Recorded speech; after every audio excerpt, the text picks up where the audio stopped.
Oi gente, tudo bem? Hoje a gente está trazendo aqui a nossa terceira aula e hoje nós iremos fazer a API para o nosso chat. Então, a primeira coisa, vocês precisam fazer o que está em todas as outras aulas anteriores, nas duas últimas aulas, que lá está tudo explicando certinho o que você precisa fazer para chegar a esse ponto. Agora a gente está aqui basicamente já com a API pronta, mas eu vou explicar certinho como ela funciona, porque é mais fácil do que eu basicamente escrevê-la do zero com vocês. A gente fez aqui, testou, viu que estava tudo certinho e agora bora gravar.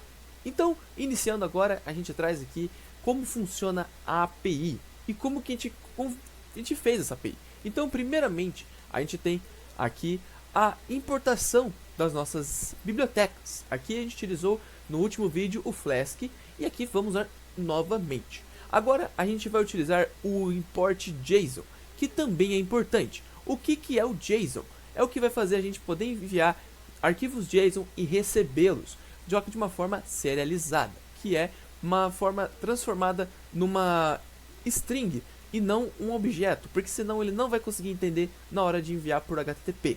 Então, agora vamos continuar aqui.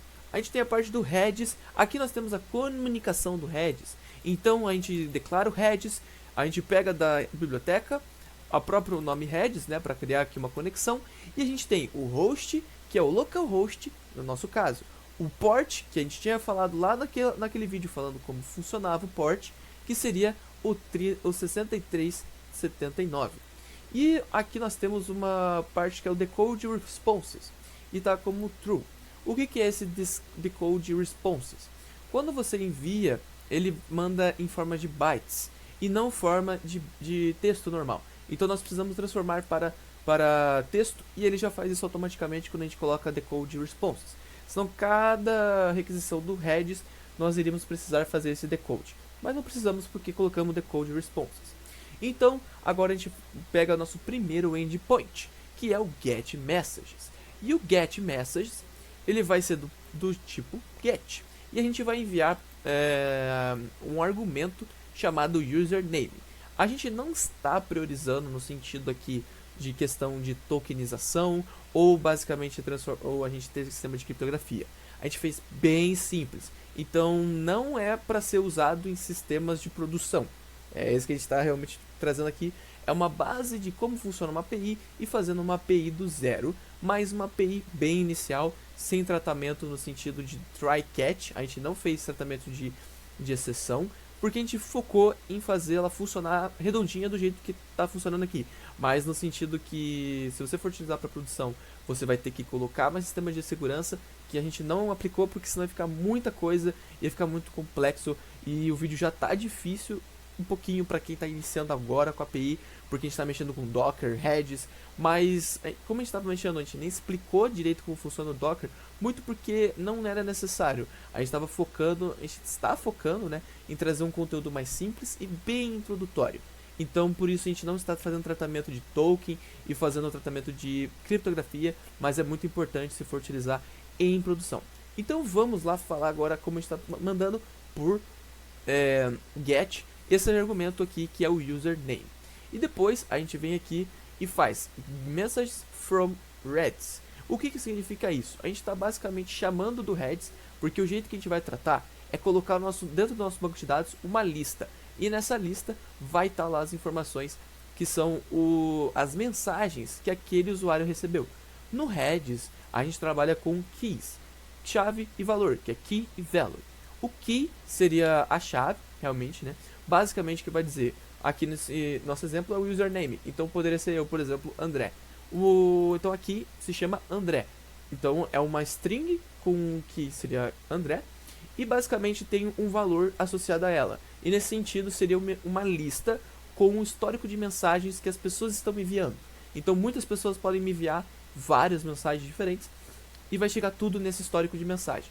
Também, voltando ao que a gente estava falando, é bem simples. Então, no tratamento mesmo de chat, se você for fazer algo em produção e ali de verdade, não faça desse jeito, porque você vai precisar fazer de um jeito mais organizado para você não ter todas as mensagens, conversas numa lista só. Senão vai pesar bastante e fica mal organizado. Mas a gente está focando aqui no um usuário só, então vai funcionar certinho. Mas senão vai ficar tudo bagunçado na mesma vai estar todo mundo lá dentro, no sentido, vai estar um monte de mensagem de um monte de gente, não é muito bom, porque você vai receber muita mensagem e não vale a pena. Normalmente é bom você filtrar, aqui a gente está fazendo de um jeito mais simples. E aí ele vai deletar, porque o jeito que funciona, ele vai deletar a lista. Por que ele vai deletar a lista?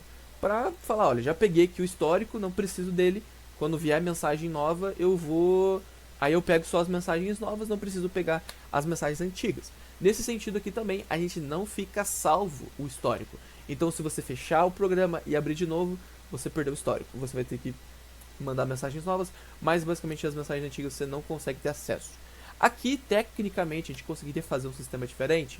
Sim, a gente poderia, em vez de apagar, a gente só continuar recebendo essas mensagens. Mas como a gente está fazendo mais simples, é bem mais tranquilo a gente apagar somente essa lista. Não dá erro, ele vai dizer que não tem nada na lista, mas ela não existe, né?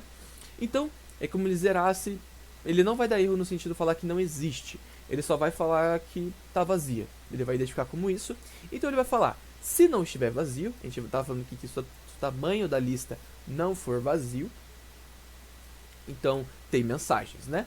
Então a gente vai fazer o quê? Criar uma variável local chamada messages, que vai ser um objeto Python, um dicionário, né? Que trata como objeto, é um dicionário, né? Porque não tem métodos, mas basicamente é um dicionário. Ele vai usar como objeto, mas a gente vai usar como dicionário. Então é o nosso dicionário, e esse dicionário vai ser o messages, e também vai ter uma lista de messages, vai ser a lista de mensagens dentro do dicionário mensagens. Fica um pouco confuso, mas vocês vão entender, é bem tranquilo. Então, dentro dessas mensagens, que é o que a gente recebeu do Redis, a gente vai criar o message, que vai ser cada mensagem das mensagens recebidas do Redis. E a gente vai receber aqui como a gente vai fazer o load dessas mensagens. Porque a gente faz o dump. Lembra naquele outro vídeo que eu expliquei que a gente faz o dump das mensagens? Aqui a gente faz o load delas mensagens. Então ela vai deixar de ser serializada e se transformar em uma mensagem, um objeto normal. Aqui no Python vai ser um dicionário. Lá se você mexer com JavaScript, pode ser que seja diferente. Ele transforma em um objeto, mas aqui é transformado em um dicionário. Então a gente vai fazer o que? A gente vai fazer um print da mensagem, mas por debug, porque a gente faz um debug aqui, era mais pro foco de debug, mas isso aqui não vai ser utilizado lá, é só para mostrar essa mensagem que chegou. E a gente vai fazer um append aqui dentro dessas mensagens, que vão ser essas mensagens que vão ser enviadas pro usuário que está pedindo as mensagens, né? Ele está falando get messages. Então vai ser uma mensagem que vai ter a estrutura de username from, que vai receber o message loaded, que vai ter o username from. Eu vou mostrar ali embaixo, então a gente já tem aqui o send message, que vai mostrar certinho como que a gente envia, como que vai ser guardado. Mas aqui a gente está recebendo, basicamente. E a gente recebe essa mensagem, e vai ser igual ao message loaded, e pronto, você recebeu a mensagem. E aqui ele vai fazer o dump do messages e vai enviar esse messages, vai dar retorno. E retorno significa que ele vai devolver, então ele vai devolver para o que está fazendo requisição. Depois a gente tem o send messages, que é para enviar as mensagens. Aqui a gente vai enviar as mensagens, a gente vai receber a mensagem do usuário e enviar para o Redis. Então a gente vai dar um data, aí vai ser post aqui, porque ele vai estar gravando.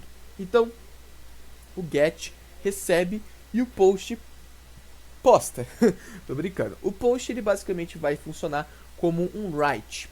Então a gente vai escrever, a gente vai enviar. Então a gente vai mandar um método post. E o get a gente recebe. Então a gente vai receber, que é get de pegar, né?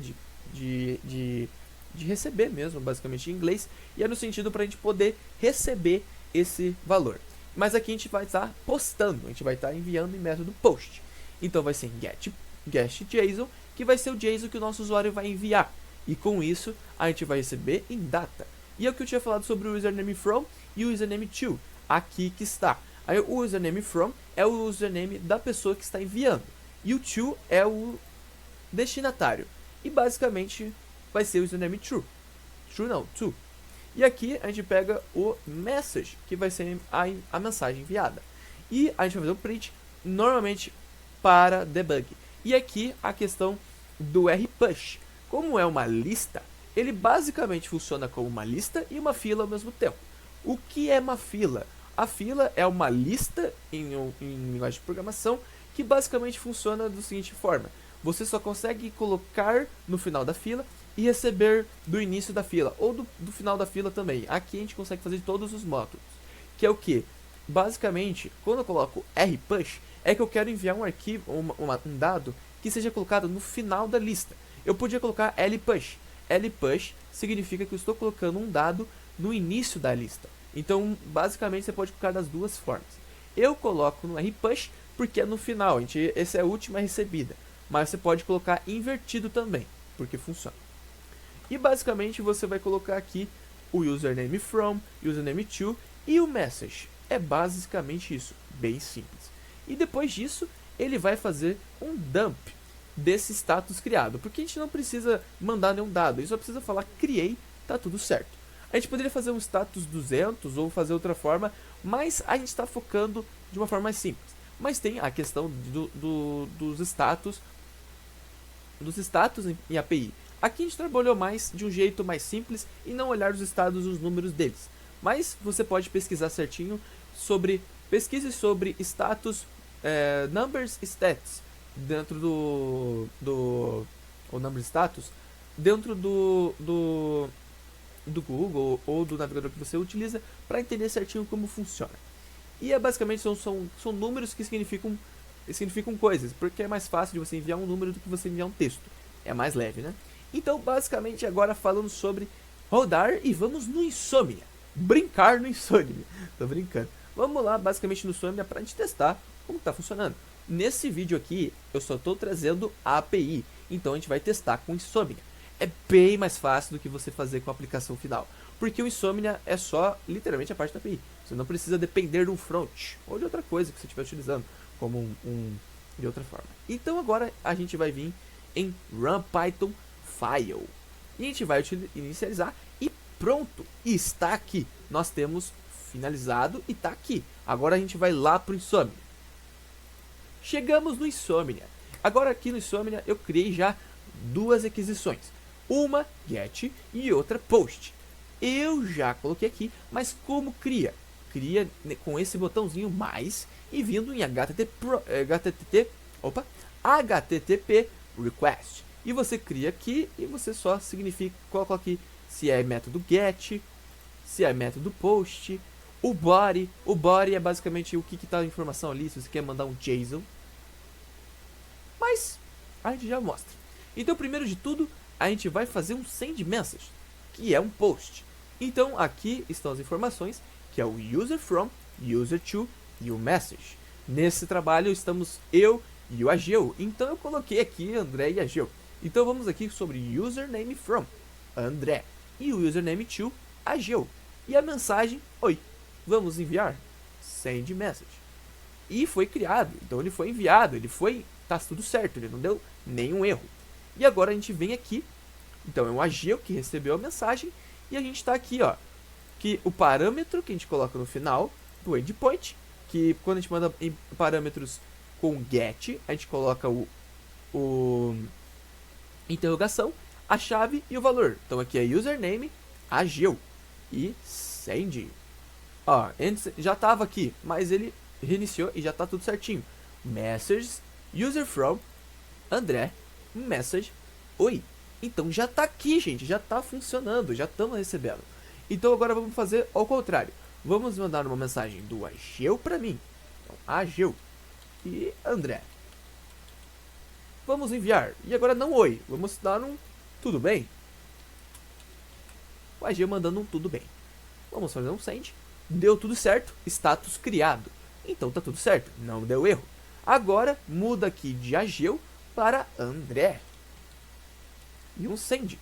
E recebemos a mensagem do Ageu falando tudo bem. E agora, se fosse outros usuários, será que funciona? Vamos mandar duas mensagens, dessa vez, para mim mesmo. Vamos mandar aqui que o Ageu mandou tudo bem. Vamos mudar agora o tudo bem para por exemplo, testando a API muito louca.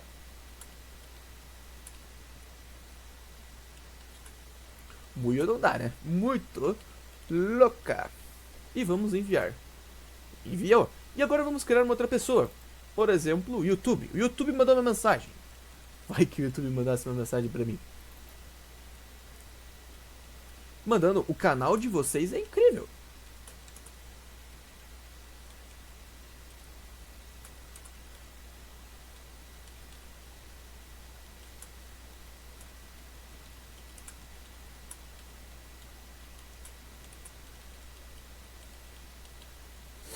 E send. Enviou. Vamos receber agora. E agora nós temos duas mensagens. Uma mensagem vindo do Ageu, testando a API muito louca.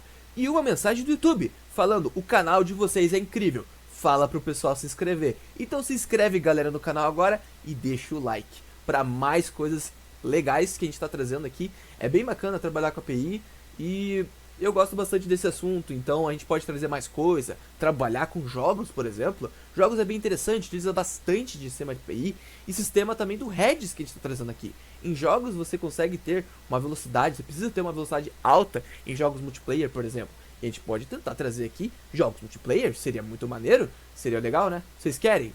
Põe nos comentários, também é muito interessante. E se você gostou, se inscreve, dê o like e comente alguma coisa que você acha interessante, que você achou do vídeo.